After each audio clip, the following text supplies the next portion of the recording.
the time, I think we're going to get started.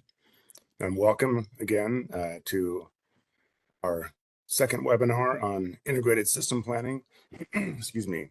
My name is Arne Olson. I'm a senior partner at E3, and I lead our integrated system planning practice. You can go to the next slide. So this is the second in our series of webinars on integrated system planning. Our first was back on July the 29th when Joe Hooker and I were joined by Angie Bond-Simpson of Salt River Project, where we described just some of the motivation for doing integrated system planning. And Angie discussed some of Salt River Project's experiences implementing it in their organization. And today we're going to go just a little bit deeper. It's just E3 today. Now I'll be joined by my partner, Lakshmi Alagappan, Joe Hooker again, who's a director in our integrated system planning practice, and Aaron Burdick, who's also a director in our integrated system planning practice. So we're going to go just a little bit deeper. Actually, go to the next slide on various aspects of it. So I'm just going to give a quick recap of the motivation for doing integrated system planning, why we see utilities across the country really looking and very interested in trying to integrate the various different planning processes that they have going on in their organizations. Joe's going to talk through some of the process that you might see, how you might knit all the pieces together to form a more coherent, more integrated planning process. And then Aaron's going to go a level deeper on the analytics, what some of the data flows might look like, how data flows from one process to another, and how you might organize your analysis so that you're planning in a more coherent and consistent and integrated way. And then Lakshmi is going to come on and discuss some of the practical realities and some of the sort of organizational change on how you kind of get from where you are today to integrated system planning. And it's probably not, going all the way to the finish line right away. There's a number of steps that you probably want to go through as you start that process. So let's go to the next slides. So just a brief recap on motivation. This is going to be a review if you attended our previous webinar. But high level, I think we probably all understand that the electricity system has a huge job ahead of it to transition from more emitting resources towards cleaner resources, and a huge amount of investment that's required to achieve that transition. And so it's going to be incumbent on all of us really to ensure that those investment dollars are used as wisely as possible and to minimize the burden on our consumers from that transition. And so this integrated system planning is a way to try to ensure that all the investments that are made in different aspects of the business are working together, are harmonized around these goals of achieving a reliable energy system, an energy system that's affordable, an energy system that is clean and meets our environmental objectives, and one that's equitable. And I really think that you can't get to a clean and equitable system unless you have one that's also reliable and affordable. So all of these goals really need to be at the forefront of our mind. So if you go to the next slide. So a couple just of examples of how we want to and need to integrate planning across the different aspects of the business. So we should always have the customer first and foremost in our minds. Customers are the ones ultimately that need the energy. Their needs are growing rapidly. We're seeing lots of increases in plug loads. Some of our strategies for decarbonizing other sectors involve encouraging customers to adopt electrified technologies, electrified vehicles, electric heat pumps. Affordability is going to be really important for that part of the transition. Increasingly, they have the interest and the ability to manage their own energy consumption. So there are more and more devices that they can install at their homes, whether it's generators like solar panels, energy storage devices. Many customers are about to have 80 to 100 kilowatt hour batteries parked in their driveway. There are control technologies that allow thermostats to automatically control the power loads at the homes. So there are many more things that they can do to control their loads. And many customers are more and more willing and able to do that. And so we want to make sure that when they are responding to signals from the grid, that the signals that we're sending them are encouraging them to respond in ways that are beneficial, not just to themselves, but also to the grid. And so we need to then understand and transmit to them those signals about when, which hours should they go up, which hours should they go down, what value is that creating for the system. Let's go to the next slide.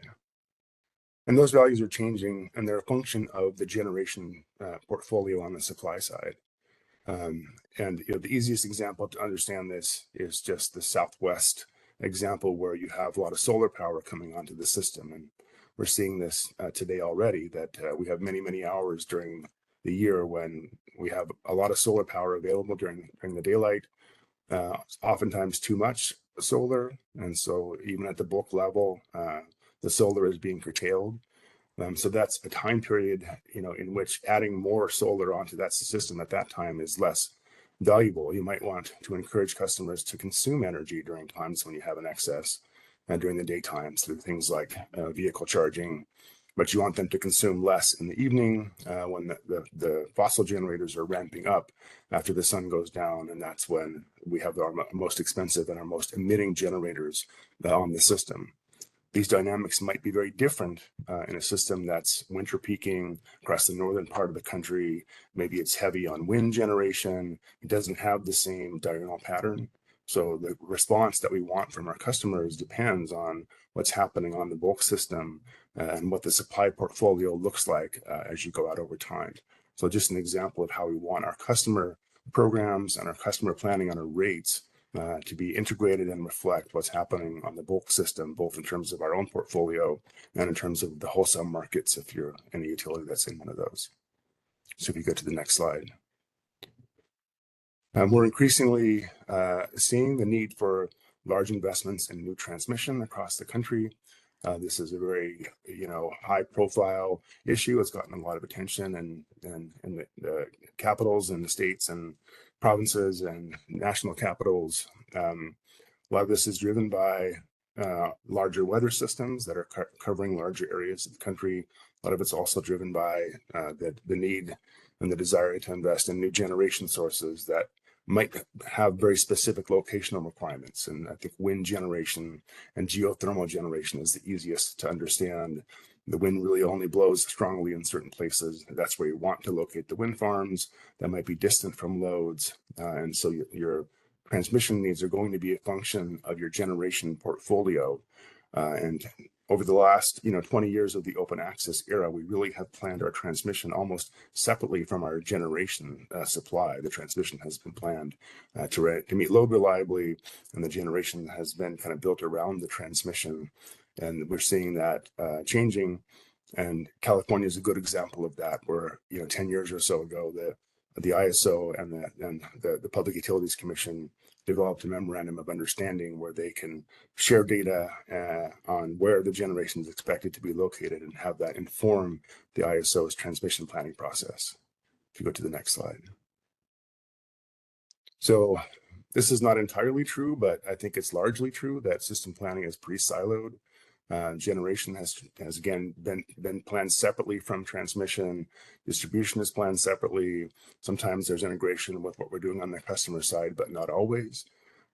These are decisions that are sometimes made by different people at different times. Sometimes there are different regulators. The investments have different economic lifetimes. So it's been fairly siloed in the past. And again, we see the need and the desire to bring these closer together and to ensure that we're planning across all these different areas in a way that provides the most benefit to the system and the most benefit to customers. And I think here I'll just note, in the interest of time, that I think the goal is to harmonize our planning process across all these different areas. I don't think we're ever going to get to fully optimizing in a single model across all of these different very different decisions, but the more that we can bring them together and harmonize them and have them using consistent scenarios and consistent data, I think the better off we'll be. So I think we can just probably skip through this one in the interest of time, and I'll pass it over to Joe.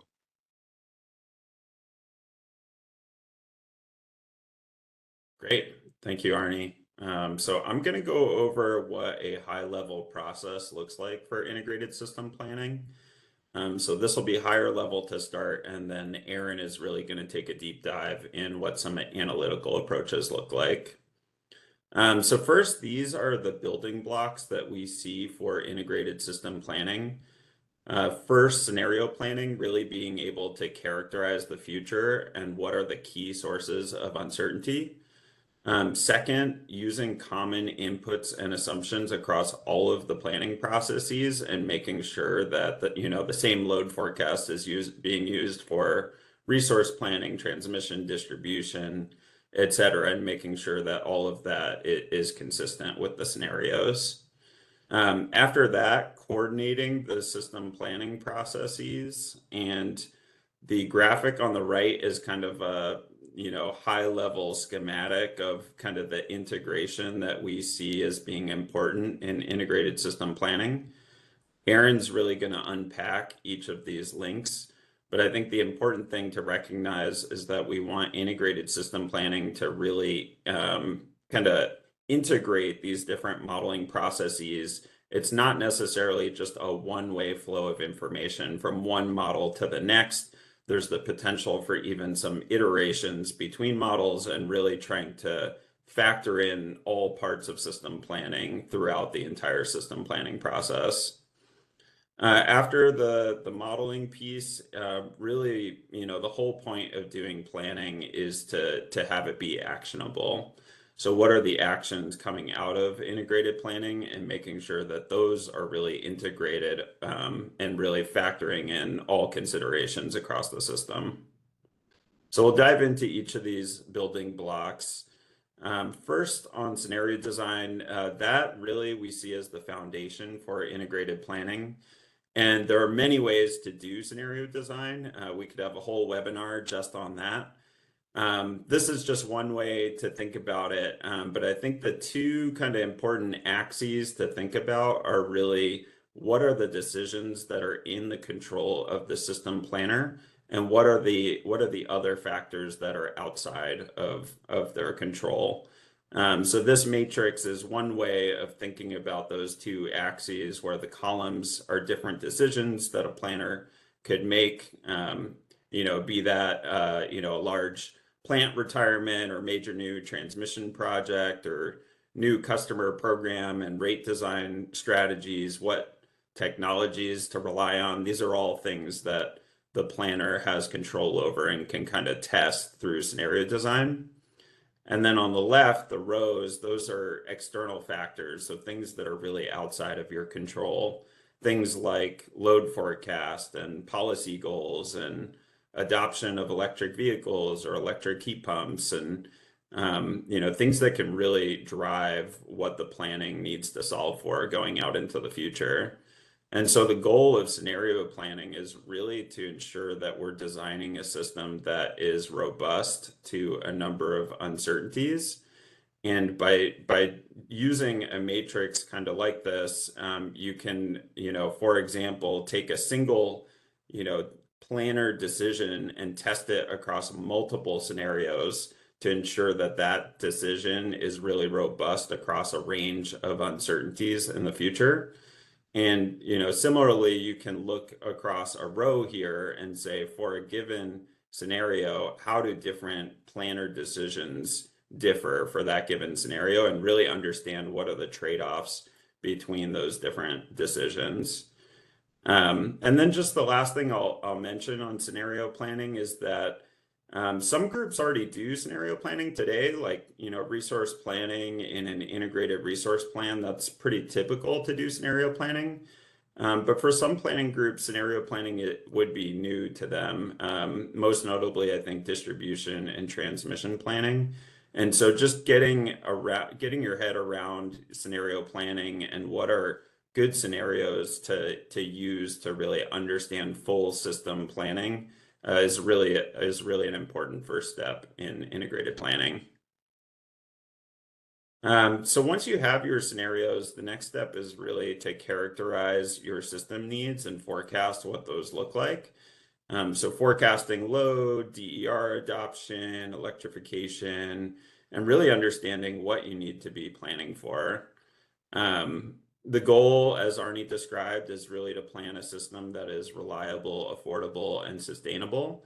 And so really understanding what are those reliability needs to meet that growing load or changes in load patterns over time, characterizing clean energy needs, whether that's based on regulatory requirements, a company goal, or even customer goals, and really understanding what that increase in clean energy requirements looks like over time. And for all of this, we would be doing this for every scenario. Every scenario, you're forecasting out your system needs. And then from there, if we go to the next slide, the next step is really in the process to identify system solutions. So based on your system needs going out over time, what are the resources, transmission, distribution, and customer and DER solutions to solve for that?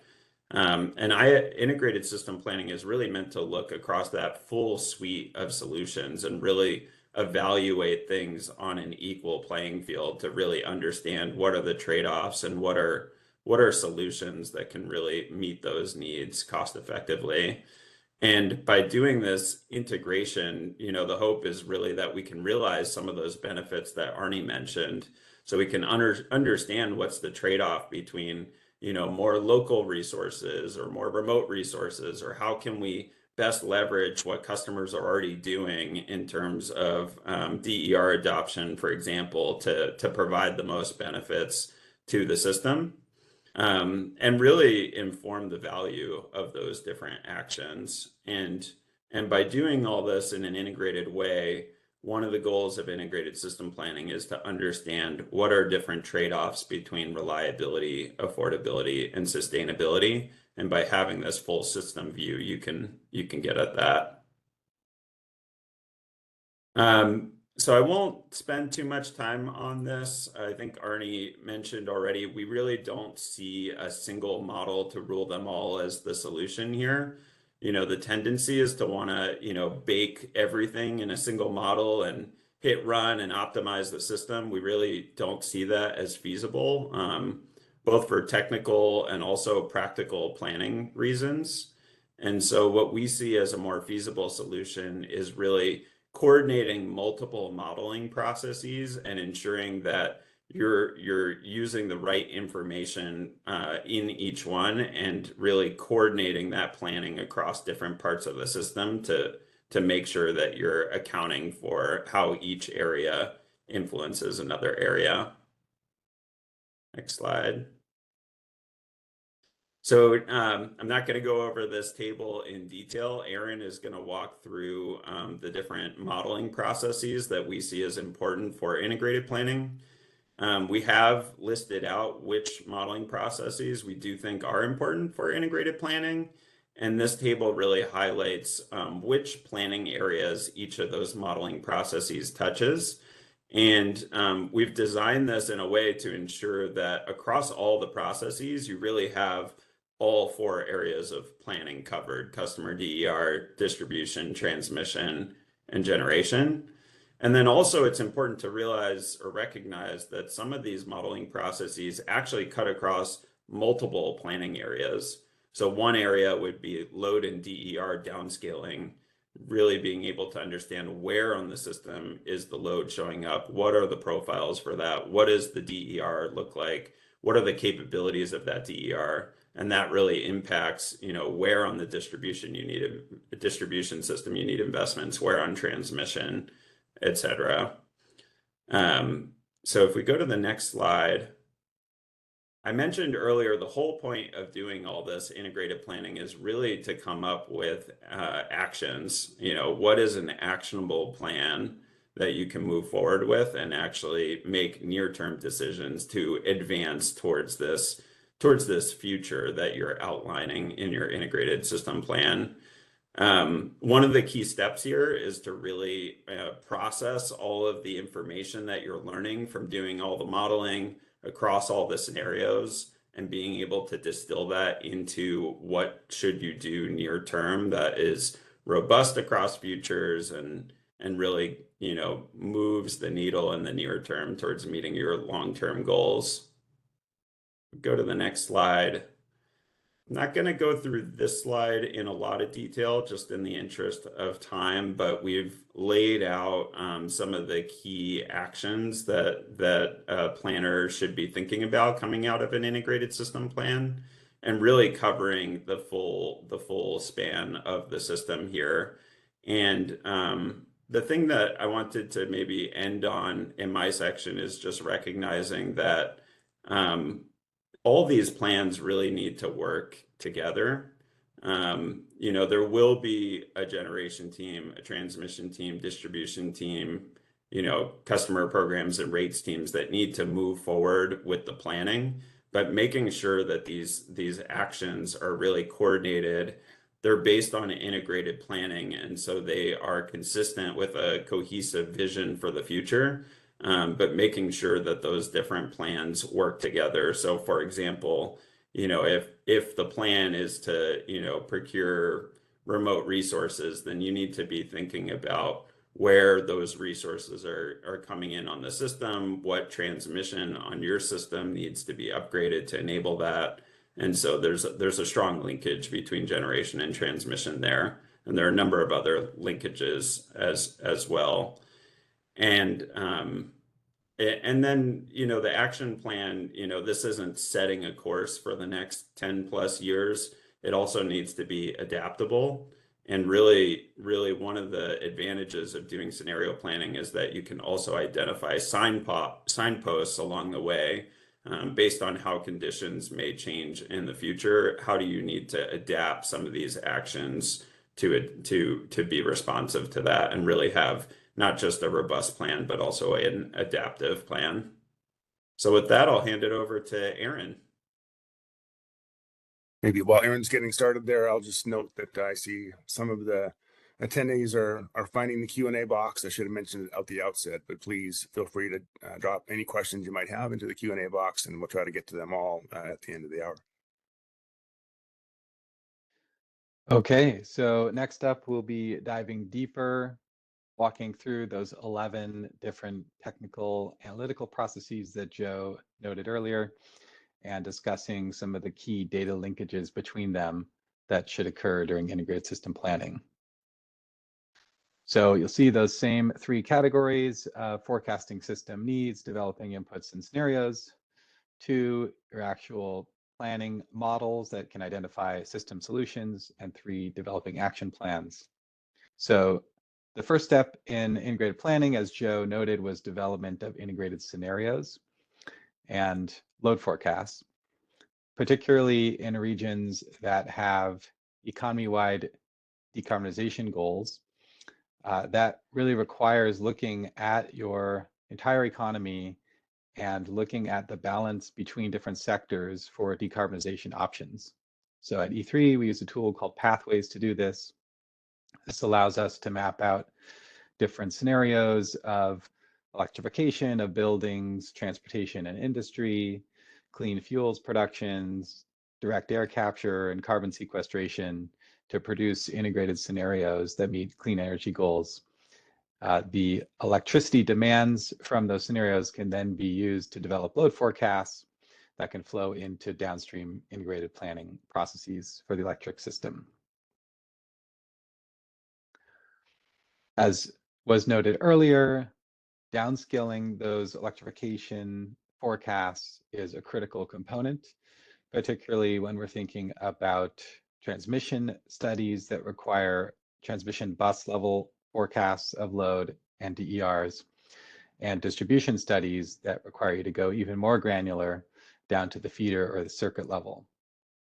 So there are some new tools being developed in this space. I'll talk a little bit later about a tool that we've developed with Integral Analytics to do that downscaling. And I'll say, even though transmission studies are typically looking longer term due to the long lead times for those resources, distribution studies are typically looking nearer term.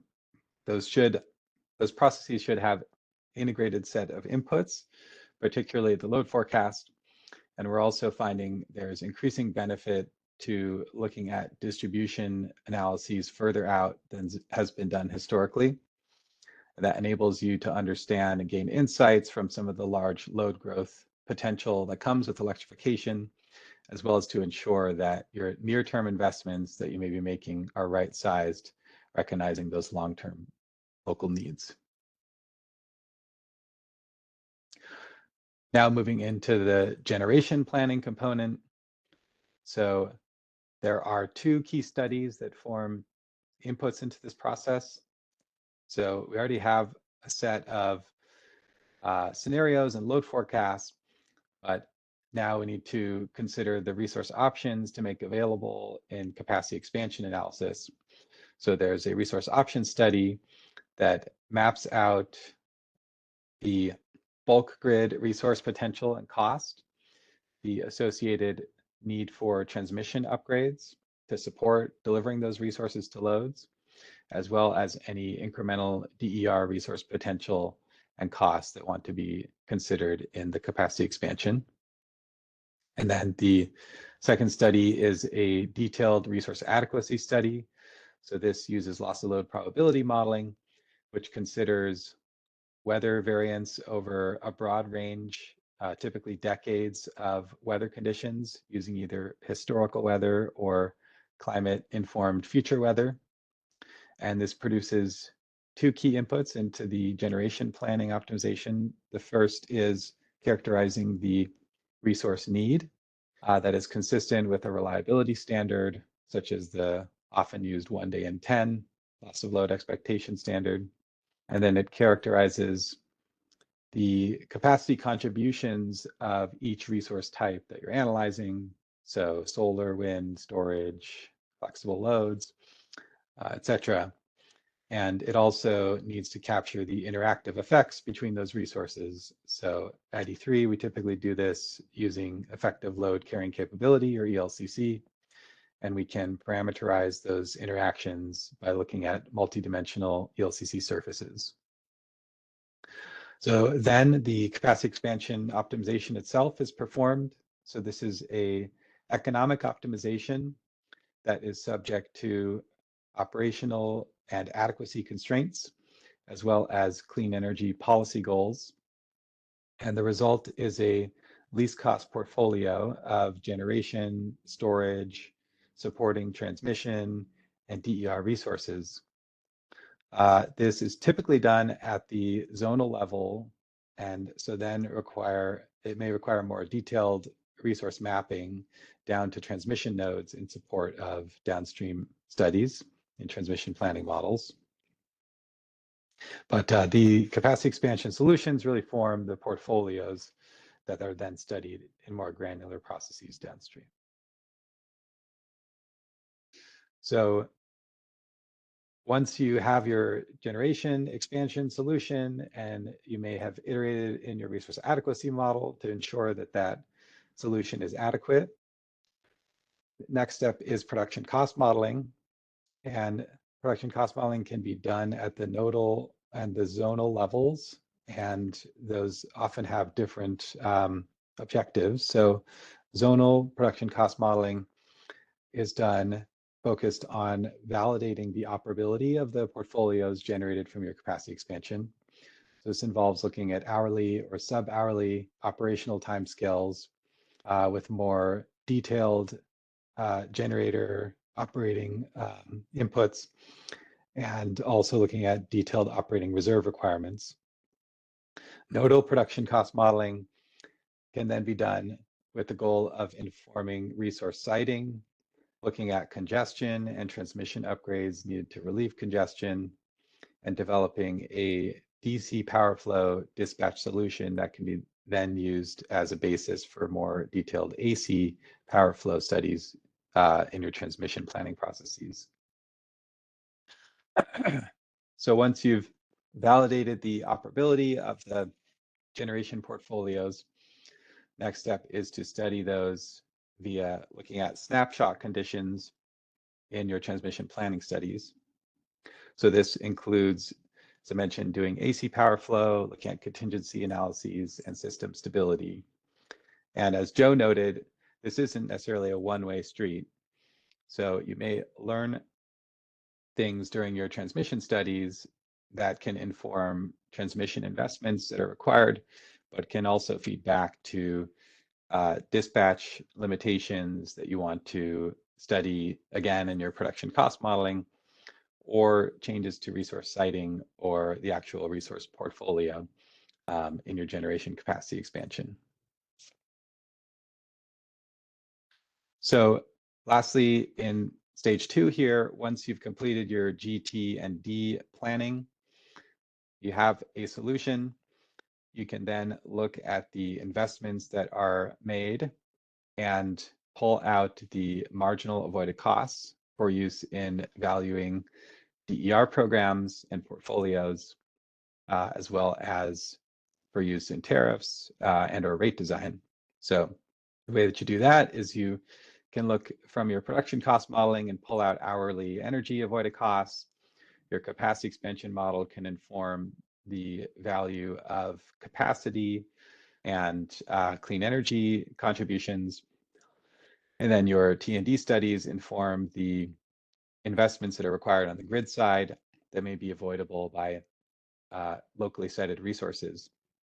And that also enables you to pull out more granular locations, specific locations that have higher value, such as characterizing different avoided distribution costs for your different distribution planning areas.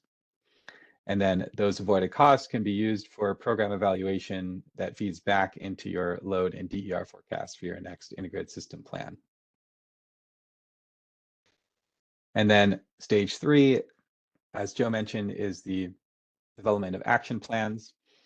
So these are really taking the insights and solutions that you've identified during steps 1 and 2 and turning those into concrete near-term investments.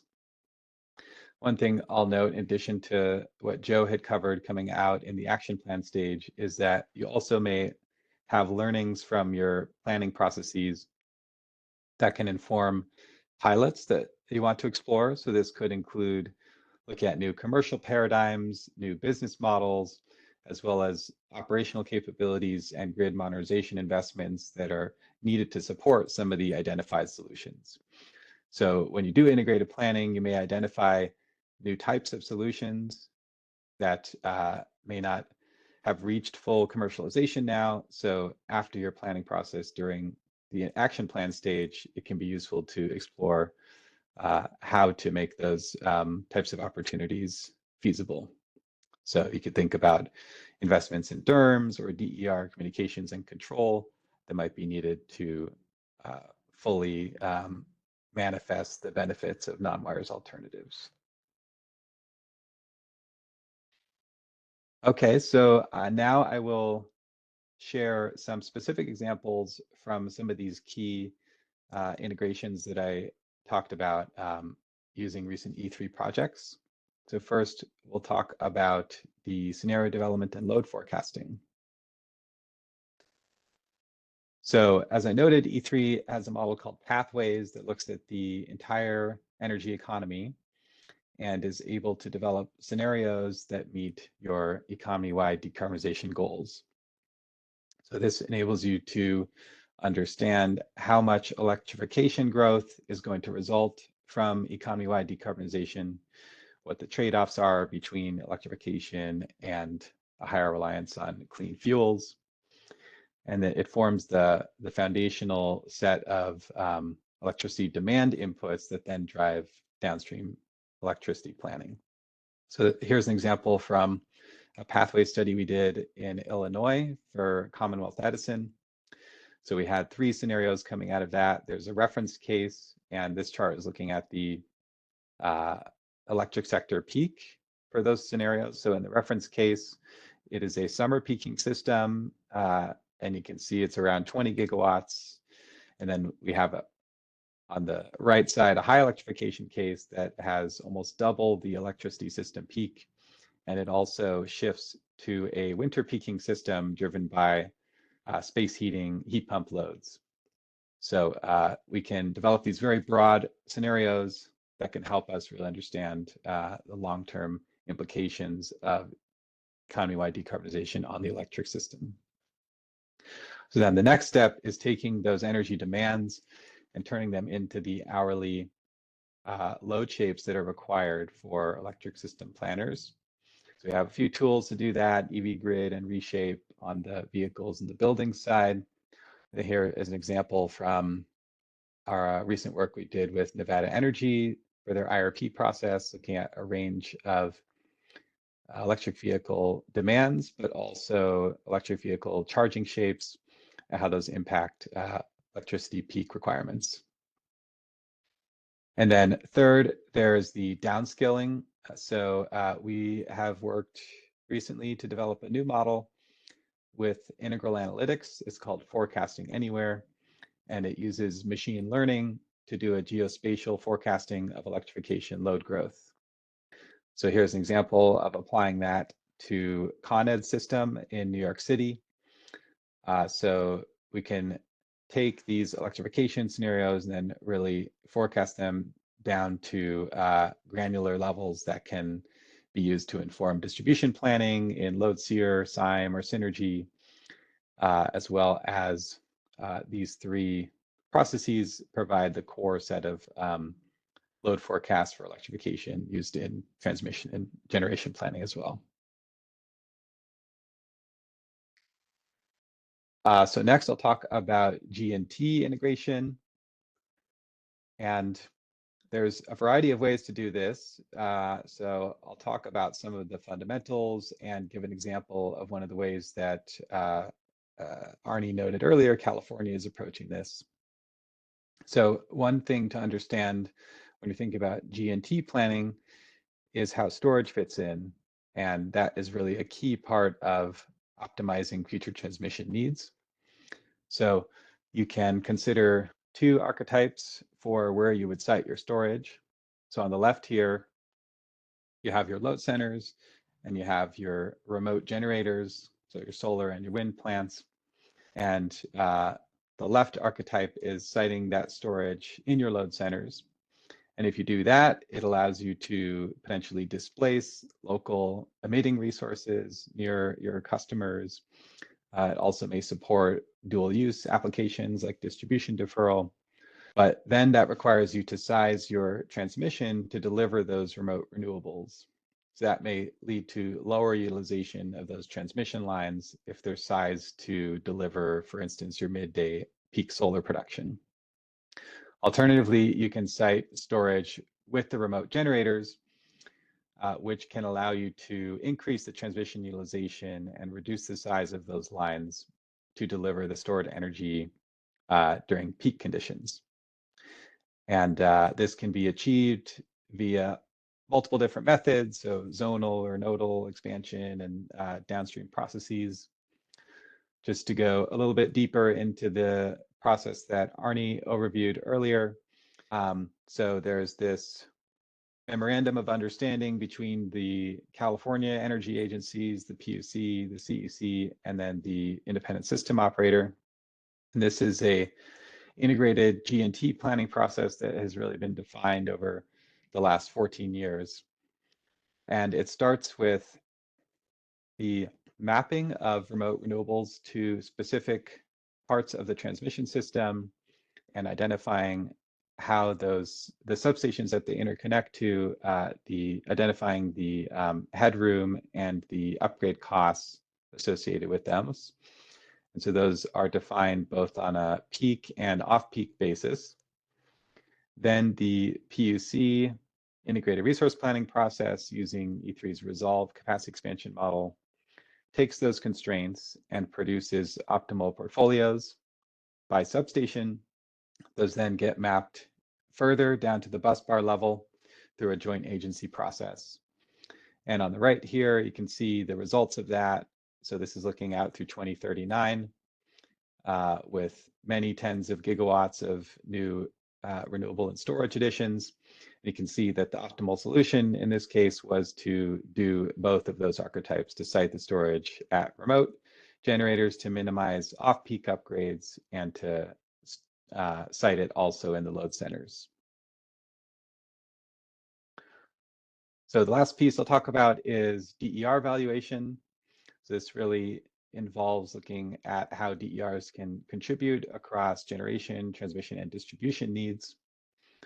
So here we have two ways to do that. So on the left, we have the concept that you can model DERs or load flexibility as resources in your capacity expansion. So this involves mapping their potential, their costs, their operational limitations. And for certain resource types, this may require a simplification versus how those are typically evaluated. So you can think about hundreds of energy efficiency measures versus trying to condense that into a more tractable optimization problem. So that may require some simplification of each measure's details, as well as potentially the locational value of those measures. So an alternative is to develop avoided costs. So these are hourly avoided costs, as I noted earlier. They capture energy, generation capacity, T&D avoided costs, as well as other values that are desired to capture.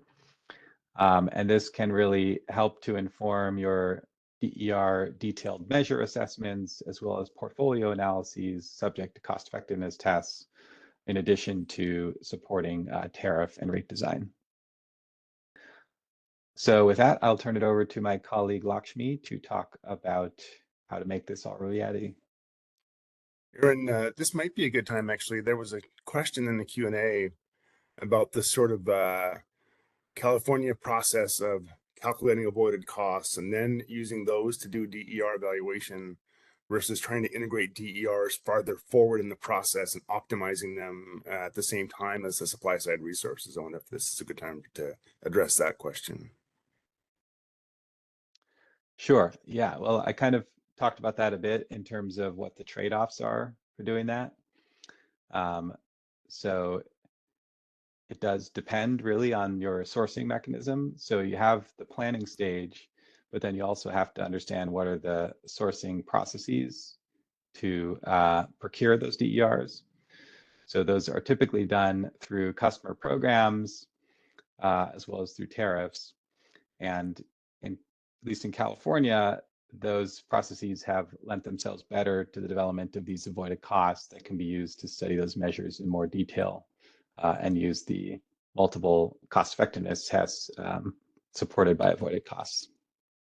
Yeah, I might just add that it might be useful to bring some of the DER information into the supply side optimization if you can get sort of a good supply curve of the various DER options characterized. But I wouldn't want to only do that. I don't feel like that process really does justice to all of the various different heterogeneous types of DER programs that might be out there, different energy efficiency measures, different types of customer response, EV managed charging, demand response. There really is such a range of things that you can do on the demand side that I think it's worthwhile to give it its own process where you really explore those in all of their detail and that unfortunately I think requires having a static set of avoided costs to work with.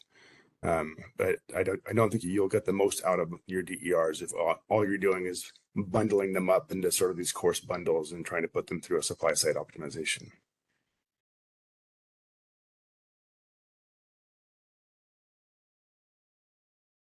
Great. Well, I'm going to talk a little bit about making integrated system planning a reality. And I think in the interest of time, Aaron, I'm going to just skip through the first two slides here. For those of you that see the slides later, they go through some of the entities that have adopted integrated system planning, as well as the different responsibilities for integrated system planning across the planning functions. So, I think what we're going to do is spend a little bit of time just talking about a case study here, which is SRP's integrated system plan. And E3 had the privilege of supporting SRP in its first ISP, so we really experienced this process alongside them. And I'm going to focus on some of the areas that we haven't really talked about today: objectives development, stakeholder engagement, and the communication of outcomes. And so before starting any analysis, we spent a lot of time with SRP senior leaders aligning on the objectives for an ISP. Really, what is the vision for an ISP? What types of questions are we trying to answer with the ISP? Where is the organization planning well today, and where are there gaps that we think ISP can help fill? And we arrived at answers to these questions through a series of interviews and workshops with senior leaders that really set the objectives for the ISP by the end of that first phase. we then went into designing a pretty comprehensive stakeholder engagement process. And this was a multi-track engagement process. It included an advisory group, modeling subgroup, large stakeholder group, customer panels, and technical working sessions. And the idea here was that, the many layers of stakeholder engagement was meant to provide transparency into the ISP process, but also allow for feedback from different cross-sections of SRP stakeholders and communities. And then, of course, we worked through this through the analytical framework that Aaron just, talked about, and that led to actually running the actual analysis through that framework. And that was an extensive effort. It's been, load forecasting, capacity expansion, et cetera, for 42 planning cases. And then, ultimately, we had to communicate the key takeaways and outcomes from the ISP, and that was a really big part of the effort. And so we met with stakeholders over the course of, almost 30 meetings, held a 2-day study session with their board and council, and really tried to drive home what those long-term strategies, which they called system strategies, were that were guiding the planning and operations of its power system. And in addition to the system strategies, they had also developed 10 ISP actions. And so these were actions that SRP could take to implement the system strategies. And they really had coverage across the planning ecosystem and provided sort of tangible things that SRP could use to measure progress against its 2035 goals. And they also committed to providing annual updates on the progress that they've made on these ISP actions. And so this is an example of a first-of-a-kind ISP, that has been taken in the industry, and it actually took over 3 years to do this. And so we'll talk a little bit about, how to think about staging approaches to ISP and what the different flavors of it could look like on the next slide. So when we think about the planning frameworks that we've discussed today, there's no doubt that they're really complex. And so when we think about transitioning to that framework, we're often thinking about it from a walk, jog, run perspective. So refining and improving over iterations of planning cycles. And I think that there are important reasons to take this approach. First, I think it's really important to recognize that we don't have the luxury of putting everything else on pause to design and execute a perfect and comprehensive plan the first go around. I think it's also really useful to recognize that the most effective way of learning is often by doing, and that the very experience of working through the integration process and the execution of a system plan can really yield important insights and lessons to shape more effective planning processes. And finally, ISP is really an exercise in change management. We're talking about potentially overhauling organizational structures and planning processes that have been in place for a very long time. So it's helpful to approach change incrementally, which is why we're presenting a walk, jog, run framework for planners to really successfully enhance the integrations. And so this slide here, I'm not going to go through everything here. It provides some examples of what we mean when we talk about applying the walk, jog, run framework. So, for organizational alignment, having an internal champion and alignment across senior leadership, we think can really help to drive ISP vision.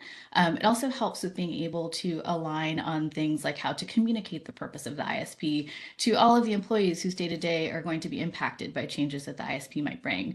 You're going to get questions. Why are we doing this? What are the benefits? Is this really worth me changing how I do my job today? And there's also different flavors of how the organization itself could look. So it could take the form of better cross-team coordination initially. It could be the creation of an integrated planning team. It could also, start to incorporate functions that aren't typically thought of in planning, like strategy and finance, ultimately. I think we spent a lot of time talking about scenarios and analysis, so I think I'll skip through those here. But finally, procurement and sourcing. Procurement goals and valuation methods should really be consistent with planning. And so initially that might mean aligning the valuation methods that you use for your bulk grid resources alongside distributed energy resources. And as ISP proceeds to identify new types of procurements like non-wires alternatives or DERs as virtual power plants,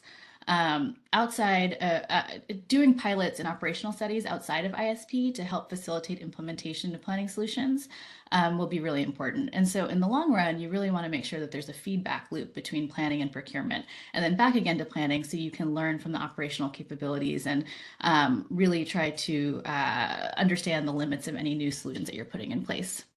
And so you can really see that the walk, jog, run approach increasingly integrates planning over multiple cycles, and it aims for full integration by the run stage. And at the pace at which you move across this is going to depend on the needs and capabilities of the various planning organizations. But I think it provides a little bit of a roadmap for what elements are required before you can sort of level up. So you go to the next slide. So what is the road ahead for integrated system planning? So after all this, it seems like it's a lot of work. And I'm not here to tell you that there's a shortcut to sort of a fully fledged integrated system plan. And so you might be wondering, is it really worth it? And I kind of want to bring us back to what we talked about at the beginning. Our power sector is really poised to undergo a complete transformation over the next 2 decades. We have growing loads. We have aging infrastructure that's reaching end of life. There's a growing preference for clean energy that's really reshaping how we are generating and consuming electricity. And so in response to those needs, it's really important that we redesign the grid and invest in new infrastructure, at scale that's unprecedented. And so the stakes are really high, and the types of transformations that we are looking to make here are going to sort of lay the foundation for the power sector for decades into the future. And integrated system planning is an opportunity for us to do it in the right way, to really complete this very complex puzzle, and to ensure that the decisions that we make today are not only allow us to meet the goals in the near term, but leave behind a system that best reflects our efforts to plan in a coordinated and cohesive way.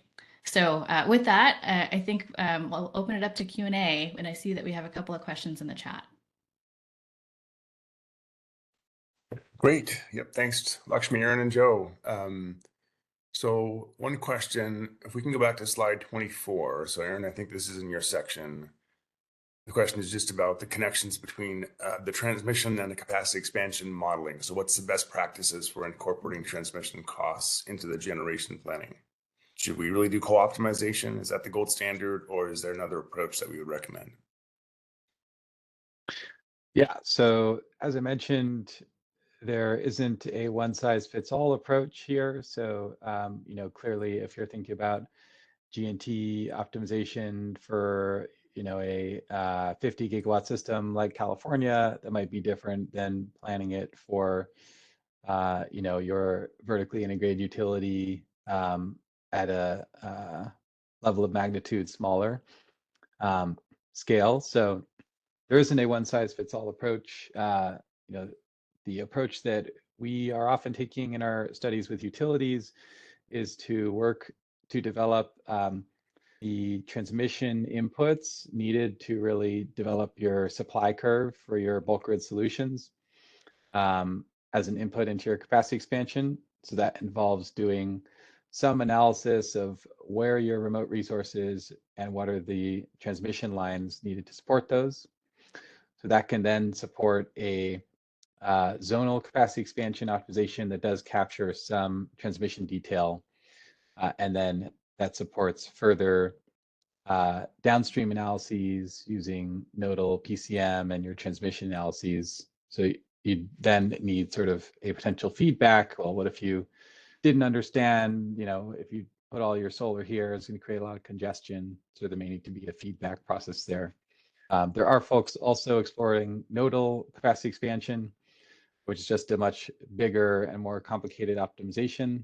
So that has some tractability challenges, but that is another option to potentially allow your optimization itself to do more resource siting and transmission expansion.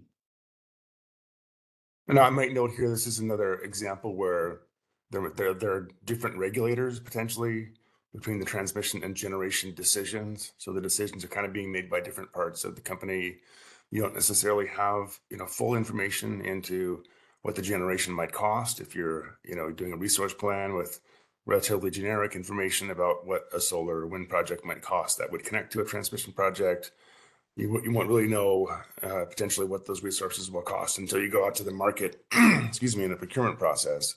So that might end up being different than the information that you use at the planning stage. And the transmission project has maybe a 50-year economic lifetime, and maybe you're signing 20-year PPAs for the resources that you're connecting up to it. And so, I think there is value to the extent that you can make the problem computationally tractable to do a co-optimized plan. But you need to, use some common sense as you're applying what you learn from that to the different decisions and the different decision timelines that come out of the plan.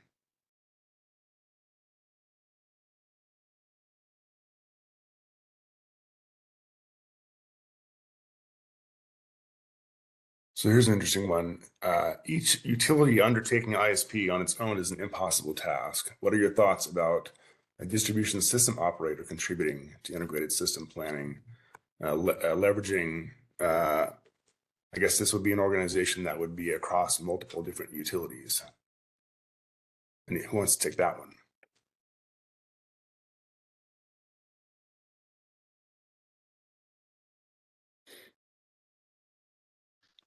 Well, I could take a stab. Not an easy question because DSO model isn't really fully established. But I think it is an example of how to think about planning where you don't have a vertically integrated utility with these different functions. So it's definitely a different challenge if you're just trying to integrate functions within one organization versus trying to integrate planning across organizations.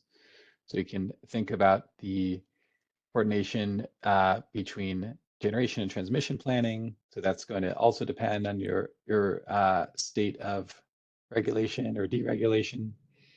So in a lot of the wholesale RTOs, there is a need to do integrated generation and transmission planning, but that's really focused on the transmission solutions. You have the market and the price signals that come out of the market leading to your generation investment with the hope of capturing what those price signals will do to impact transmission needs through the planning process.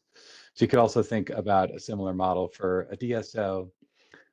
If you did have a DSO that had a sort of market function and that was leading to identification of where on the grid there's value, then that could also inform integrated planning, similar to how we would think about wholesale generation markets doing so.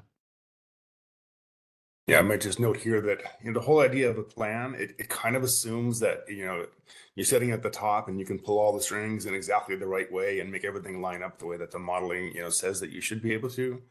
And the reality is you just don't have that level of control, even when all the decisions are within your own organization, but much less so when you're depending on suppliers to bid into your RFP or customers to respond to your price signals or to your demand response program. So this is another kind of example of where the procurement is at the end where a lot of the real stuff happens, and the DSO is potentially a model to do that procurement where that can be more neutral across all of the various different providers of distribution solutions.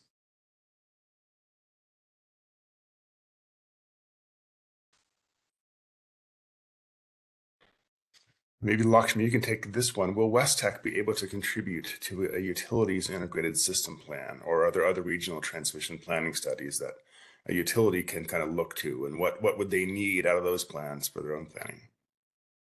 Yeah, that's a great question. And so West Tech is sort of a regional transmission plan that's being undertaken for the Western US right now. And I definitely think it can contribute to a utilities ISP. What we're trying to do through that effort is identify actionable transmission solutions that can help different planning entities meet their long-term goals, whether that's for meeting public policy, whether that is to meet reliability or load growth. And so it's definitely an effort that's going to be identifying transmission that can access, diverse renewables outside of different locations, how it can support, accessing different resources to support load growth. And it will be looking across the region. And so it's not just within a single utility service territory. We're really focused on sort of interregional links there as well. And so I think the types of projects that are going to be coming out of that can be, potentially candidate projects that get put into utility ISPs to sort of understand how that might fit into their individual plans. But it's a great example of how this integration, across all the aspects, transmission, generation, distribution, customers, it's not all just within one utility silo, especially when we're looking at, regional transmission projects that might cross multiple states. We need to have that level of integration as well. So we need to, as an industry, look at all of our processes and try to ensure that we really are capturing this sort of, this sort of connection of value across, from the customer all the way up to the generator level and everything in between. And one thing I'll add there too is that Westech has a really extensive stakeholder component to it as well. And so there are a lot of utilities and state commissions and others that are sort of involved in that process that are providing input as to the different things that they need coming out of the process as well. I think we're about at time. Aaron, did you want to say a couple words about the ESIG process that we're involved with before we close? Sure, happy to. So there are a number of industry initiatives to define and develop thought leadership about integrated planning. So EPRI has an effort they've been working on, and ESIG recently kicked off an effort in this space. E3 is supporting that effort. So we have a task force that will lead to a few white papers coming out in 2025 that help define integrated planning and answer some of the key questions of how to go about initiating that. There'll also be a guidebook with some practical recommendations for different types of planners coming out of that process, and a series of public workshops coming up. So you can reach out to me if you're interested to learn more, or there's also information on the ESIG website. We really appreciate ESIG's leadership in focusing the industry's attention on these issues, and I think that's going to be really productive and interesting process. So with that, I'd like to thank everyone for joining us. If they still have questions that we didn't answer, our emails addresses are on our website. Feel free to reach out, and thanks again. Have a good day, everyone.